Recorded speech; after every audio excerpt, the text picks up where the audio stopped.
So what's going on, guys? Welcome back to the channel. My name is Robert. If this is your first time tuning in. So today we're going to talk about how you can turn $100 into $10,000. The best way that I personally know how, the most realistic way I know how for most people. It is freaking humid here in Texas. I am freaking sweating.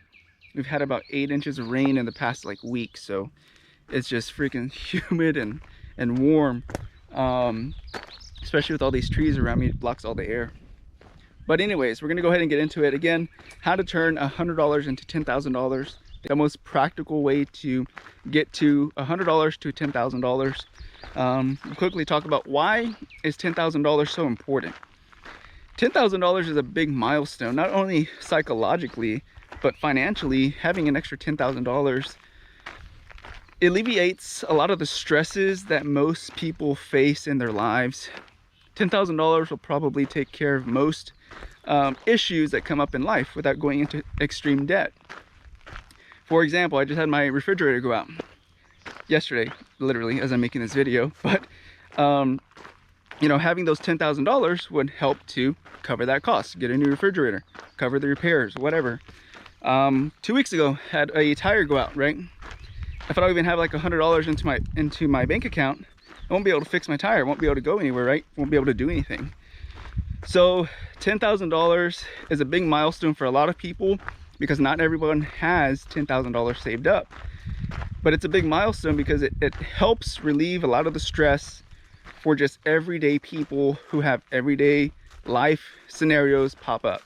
Hopefully you don't have to dig into those $10,000, but chances are at one point in your life, you might have to. So having that extra $10,000 is super beneficial.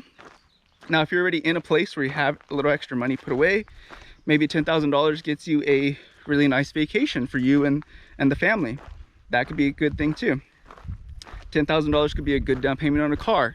There's a lot of use cases for $10,000, right? It's a big milestone for a lot of people. So now we'll go ahead and quickly talk about how you can actually get there realistically, how to get there. And then once you have the $10,000, there's a lot more range in what you can do. You can move in a little bit different paths if you want to. You can kind of do away with what you were doing to get to the 10,000. Now to take it to 100,000, you have to do some different things to get there, and then to millions and etc. First way that I would take $100 and turn it into $10,000 is I would go to these discount stores. In this case, we have like these places that sell returns, but they're still really good. They still work. And a lot of the places let you try the equipment before you actually buy it. That's very important to do, by the way. So one of the things that I bought, this was a couple years ago, just to make some extra money that I was doing, is I bought a trampoline. I paid either $40 or $50 for it. It was brand new. I put it online for I think like $250 or $275, I don't remember. I think I ended up selling it for like 200 bucks. So a $50 investment turned into $200, you know, it made $150, even minus the fuel to pick it up and all that. Still came out way ahead. So now my original $100 is now worth, what, $250? So now I had 100 turned into 250, and you can keep doing this over and over again till you get to at least 10,000. Some other really good things to buy for stuff like that is going to be tools. A lot of guys buy tools. A lot of guys are always looking for tools. It's a very popular item that you can move very quickly as well, and they're high ticket items too, especially if you get like name brands like Milwaukee, DeWalt, sometimes even like Ryobi's. Any of these really popular brands, they move very quickly. I've also sold some like compressors. So compressors are a little tricky.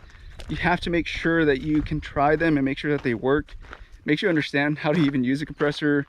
Again, because it's gonna be important so you know what's going on with it, or if there's even anything wrong with it in the store when you're trying it. So again, you can find these compressors. I think I bought some for like 20 bucks, man. I think I bought some for like 20 bucks, 25 bucks, and then I was selling them for like 120. These are little small compressors. I think even the pancake compressors, I think I paid maybe 30 bucks for them. I was selling for like 100, basically 3 times my money.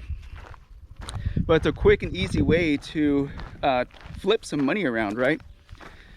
Those are some really popular items that I personally would go after to get to 10,000. Now, how can you go ahead and list these things? Most of the ways that I was listing things was through Facebook Marketplace. I'd list them on Facebook Marketplace. And they would usually get hits pretty quickly, if not the same day, within the week for sure. They move very quickly.